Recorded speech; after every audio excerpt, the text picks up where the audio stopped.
Several years ago, I faced the toughest battle of my life when I was diagnosed with advanced Hodgkin's lymphoma. This news was completely unexpected, as I had always lived a healthy lifestyle, complete with regular exercise, a balanced diet, and annual checkups.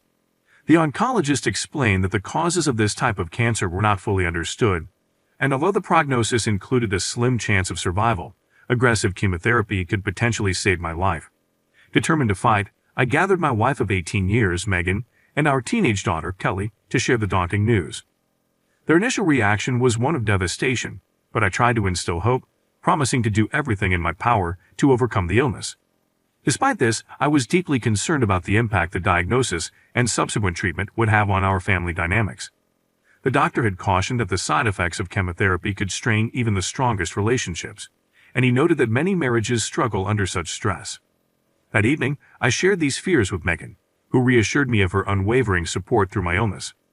We were in a stable financial position thanks to my comprehensive insurance, significant savings, and a trust fund left by my late grandfather. Our home was fully paid off, and I had even secured funds for Kelly's college education, should anything happen to me.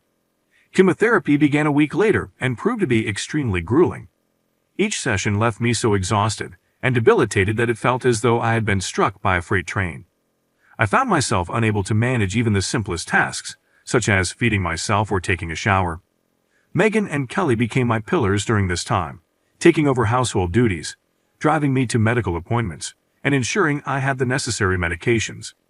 They truly stepped up in a time of dire need. For 3 challenging months, I tried to keep my burdens to myself and help out around the house whenever I felt strong enough. However, I started noticing a change in my wife and daughter's behavior. Their willingness to assist me gradually diminished, and even simple requests like getting a glass of water or some fresh air seemed to irritate them. My daughter began to ignore my requests entirely. The tension peaked one morning when I was running late for an early chemotherapy session. My wife was still upstairs, and when I called to her, she suggested tiredly that I take an Uber because she needed a rest. Shocked by her response, I managed to arrange for both the ride and hospital support on my own. Thankfully, the Uber driver was exceptionally kind and even offered to bring me back home after the session. It was a relief, yet disheartening to depend so heavily on a stranger's kindness. Later that day, after some rest, I gathered the courage to address the growing distance between us. The air was chilly as I confronted my wife and daughter about their recent behavior. I asked them outright if they felt burdened by me. My wife sighed deeply and confessed that they were both feeling overwhelmed. My daughter timidly admitted that my needs during the illness were more than she had anticipated. Realizing we needed a solution, I proposed hiring a nurse for a few days each week to help with daily tasks and accompany me to my chemotherapy appointments. To prepare for days when I might be particularly weak, I'd also ordered a wheelchair. They both agreed to this plan. I contacted the hospital for recommendations, and they sent a nurse who was both kind and firm. She managed my appointments, ensured I took my medication, and even prepared healthy meals. With her help, my condition improved, which pleased my doctors. Despite these adjustments aimed at reducing their load, my wife and daughter still seemed unhappy. My wife felt increasingly sidelined by the nurse's presence. I suggested that if she felt ready to resume the responsibilities of caring for me, including taking me to my appointments, managing my medication, and ensuring I ate properly, we could consider letting the nurse go. This was the only reason I had suggested hiring help to ease the strain on us all. I brought in a nurse because my condition had become overwhelming for my wife to manage alone, and she reluctantly accepted this temporary solution. She suggested we look for a male nurse, but I explained that the hospital's list only included the nurse we had, who was specifically chosen for her expertise with cancer patients and her familiarity with my needs. This nurse was thorough, considerate, and showed great respect towards my family. I made it clear that the only condition under which we would consider replacing the nurse was if my wife and daughter were prepared to take over her duties. My wife was unhappy with this idea and suggested that I should be more self-reliant instead of letting my illness impact everyone else. I tried to explain that there were days when my condition left me too weak to even get out of bed, let alone handle daily tasks on my own. The chemotherapy had severely weakened me. In frustration, my wife stormed off and shoved herself upstairs, slamming doors in her wake. I decided to ignore her outburst, knowing that any negativity could only set back my recovery. My primary focus had to stay on regaining my health. Later that evening, my mother-in-law, who lived 3 states away, called to express her concern about having another woman in her daughter's house, despite the fact that the house was legally mine since I had purchased it before our marriage. I took a diplomatic approach in explaining the situation. I told her that the level of care I needed was more than my wife could handle on her own, and the nurse was here to lessen the strain on everyone. I reassured her that the nurse's stay was only meant to last through the remaining month of my chemotherapy, assuming no complications arose. While she seemed skeptical, she eventually ended the call, which was a relief to me. For about a week after that conversation, life went on fairly normally. My treatment proceeded without incident, and it seemed like we might be able to maintain a semblance of normality until one eventful day after I returned from a chemotherapy session. When I returned from my latest chemotherapy session, a moving truck parked in front of my house was the first thing I saw. My wife and daughter had packed all their belongings and were preparing to move to my mother-in-law's house. I was deeply hurt and upset, but the sheer exhaustion from the treatment kept me from fully expressing my emotions. The timing of their departure, right after a chemo session when I was most vulnerable, seemed particularly harsh. Seeking some understanding, I turned to my daughter. I asked her if she really wanted to leave, considering she was old enough to decide for herself. Her response was heartbreaking. She told me that she found it too difficult to be around me during my illness and preferred to live with her mother. Watching them drive away, I felt a profound sense of abandonment, which was one of my biggest fears when I started chemotherapy. In the midst of this emotional upheaval, my brother offered his support. He had noticed the nurse spending extra time with me that day and asked if I had any family nearby who could help. Although he lived 5 hours away and had his own family responsibilities, he didn't hesitate to take some time off work to stay with me. Upon his arrival, he was visibly upset about my wife's actions, calling her selfish and ungrateful. He reminded me that throughout our marriage, I had ensured she never had to work and always had everything she needed. His leave was only for a week, but he proposed another solution. His sister-in-law, Hannah, was in the middle of a difficult divorce and needed a safe place to stay. Hannah was studying radiology on a scholarship at a nearby university, and my house was conveniently closer to her campus than her current residence. We agreed that Hannah could stay with me. It would give her a place to escape the stress of her divorce, and I would have someone around in case of emergencies. I assured my brother that Hannah wouldn't have to worry about rent. Her company was more than enough compensation. She could pick any of the remaining rooms. I wasn't particular, as my wife and daughter had taken most of our belongings. Hannah moved in on the day my brother had to return home. He helped her settle in, and she was incredibly grateful for the opportunity to stay. She promised to be considerate, keep the place tidy, and help out wherever needed. Hannah was genuinely kind-hearted, and having her around brought a new sense of calm and companionship to the house during a challenging time in my life. I reassured Hannah that she wouldn't need to take on too much responsibility, since I had arranged for my nurse to come in every day of the week, an increase from the previous schedule of 4 days. After my brother left, I did my best to help Hannah settle into her new surroundings. Over the next few weeks, life found a sort of equilibrium. I missed my wife and daughter deeply, but it seemed I was alone in that sentiment, as they hadn't reached out to me at all. Hannah was incredibly helpful during this period.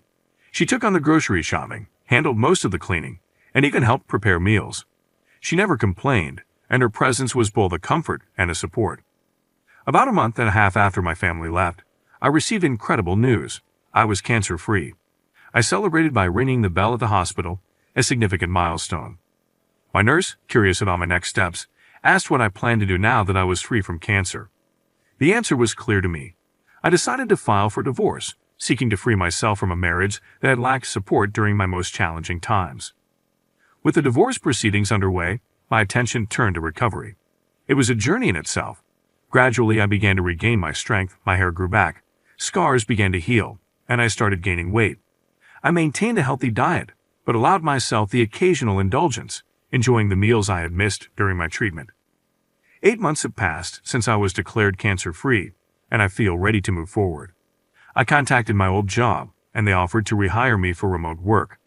I plan to accept, as I am also considering relocating.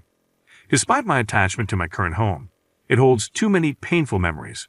I'm looking for a fresh start in a smaller, quieter place. Unbeknownst to my wife, I intend to give the house to Hannah. She was there for me when I was at my lowest, showing immense kindness despite us being practically strangers. I want her to have the freedom to do with the house as she pleases, including selling it if she chooses. I no longer have any ties to it, especially if it might become a point of contention with my wife or daughter. I found a new place in a tranquil neighborhood in the countryside, and I am truly excited about this new chapter in my life. This is update number 1 on my journey towards a new beginning. Hello, wife and daughter. It's been more than a year since my initial diagnosis, and I've comfortably settled into my new neighborhood. This community is full of welcoming people, and I've become good friends with several neighbors, including Teresa, who lives across the street. Teresa is a widow whose children live far away, visiting only during holidays like Christmas and her birthday. One evening, Teresa invited me over for drinks on her porch. We shared stories, and she told me about her husband's battle with lung cancer and how life insurance had been a crucial support for her family. During our conversation, I opened up about my situation with you both. Surprisingly, I still haven't heard from either of you, but I've made peace with that. I've been filling my time with new hobbies, especially woodworking, and I'm gradually building up my collection of tools. Today, after coming back from the hardware store, Teresa mentioned that she had seen some people lingering around my house. They didn't do anything suspicious, but they knocked a few times, looked around, and waited in their car for a while. Teresa thought about calling the sheriff but held off, suspecting they might be family. When she described them, I realized she was talking about you too. I'm puzzled about how you found my new address, since only my brother and his wife know where I live. Teresa promised that if you returned, she would handle it and advised me not to confront you, given your abandonment during my toughest times. That night, I called my brother, who informed me that you had been causing trouble for Hannah and her roommate at my old house. Thankfully, Hannah had all the necessary documents to prove her ownership, which she had purchased from me. A wise decision on her part. Feeling sorry that Hannah had to endure this because of my family, I called her to apologize. If there's another visit, I hope to resolve the situation permanently. Regarding the divorce, my lawyer sent the documents to your mother's house, but they might have been dismissed as junk mail. At this point, I'm moving on, as our relationship is effectively over. Update number 2, you showed up again at my house, but earlier in the day while I was working remotely. When I heard the knock, I immediately turned to my security cameras to confirm my suspicion it was indeed them. My ex-wife appeared unchanged, but Kelly had matured into a young woman. Following the plan Teresa and I had discussed, I stayed indoors, but moved closer to the door to better hear the exchange. Teresa, always the helpful neighbor, approached them to introduce herself. My wife inquired if she knew a man named James who used to live there. Teresa seemed as perplexed as I felt and questioned the phrasing used to. My wife then claimed that her husband, referring to me, not as her ex-husband, had lived here before his recent, untimely death after an extended hospital stay. I was astounded by this false narrative, as there was absolutely no record of my death, especially not at the hospital where I received my treatment. My wife further asserted that they were the rightful next of kin, implying ownership of the home. Teresa corrected her by stating that a James did indeed live there, but he was a divorcee. She also mentioned that during our time as neighbors, I had informed her of my wife leaving and my filing for a unilateral divorce. Teresa added that as far as she knew, I had planned to leave all my assets to charity since my only family was my brother. This revelation seemed to puzzle them, and the conversation momentarily lapsed into silence. Teresa then asked if they had a death certificate or a will, to which they admitted they did not. She explained that they would need those documents to claim ownership at the county's record office if they truly believed the property belonged to them. My wife reacted poorly to Teresa's suggestion. She questioned Teresa's authority, accusing her of being overly nosy and demanding she mind her own business. It was embarrassing to witness. The neighborhood had been incredibly welcoming to me, and here was my ex-wife causing a scene. Despite my urge to intervene and defend Teresa, I stuck to our plan. Teresa, ever gracious, apologized for any misunderstanding and explained she was only trying to help. She then returned to her house, and shortly after, my ex-wife and daughter left. I was relieved they were gone, but felt a strong sense of gratitude towards Teresa for handling the situation with such dignity, protecting both my privacy and peace. I made my way over to Teresa's house to apologize for the disturbance. She dismissed it with a wave of her hand, commenting that while she found my wife's behavior distasteful, the outburst was somewhat amusing to her. I wished I could see the humor in it too, but knowing my wife's temper, I was concerned about what could happen if she returned. And indeed, she did come back the very next day.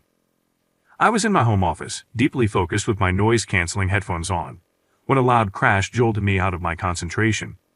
I hurried to the living room to discover my front window shattered. Outside, there was chaos, with neighbors trying to calm the situation. It turned out to be my ex-wife. She was the source of the commotion, having smashed the window herself.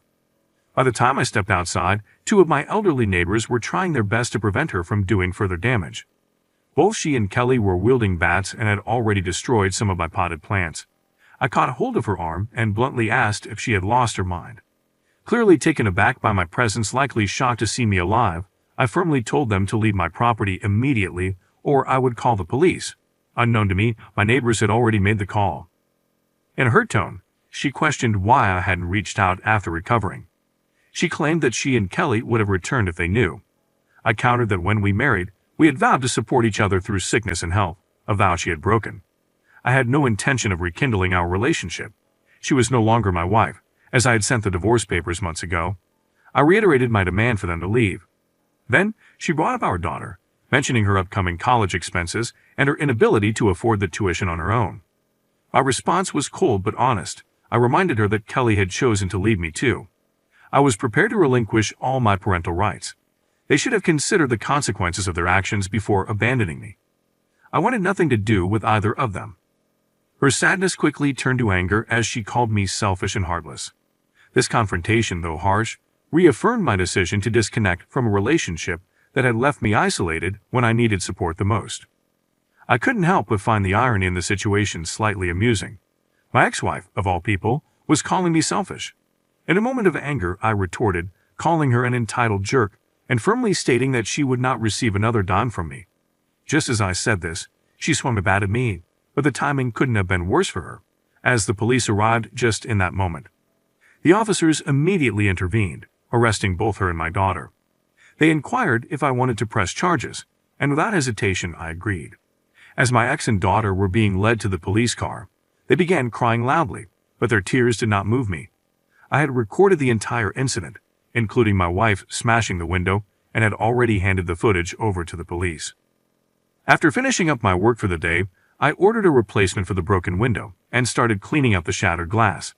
For the time being, I secured the window with a tarp to keep the elements out. Teresa kindly lent me some buckets to house my plants until I could get into pots. Curious about what drove my ex-wife to such extremes, I did some investigating. It turned out that her mother had passed away 4 months earlier, and they discovered that the house they were staying in belonged to her husband's cousin, not to them. The cousin had decided to evict them because he planned to sell the property. With nowhere to go following the sale of most of their belongings, my ex-wife and daughter had been living in a motel. Their desperation led them back to our old house, where seeing Hannah led them to wrongly assume I had died. They began snooping around for any possible records of my assets or purchases, which eventually led them to me. Now they faced charges for vandalism, attempted break-in, and attempted assault. Since Kelly is a minor, she is sentenced to community service, but my ex-wife faces jail time for her premeditated actions. I am also considering obtaining a restraining order to ensure my safety and peace of mind. At least for now, I can rest easy knowing I won't have to deal with any further disruptions from her for quite some time.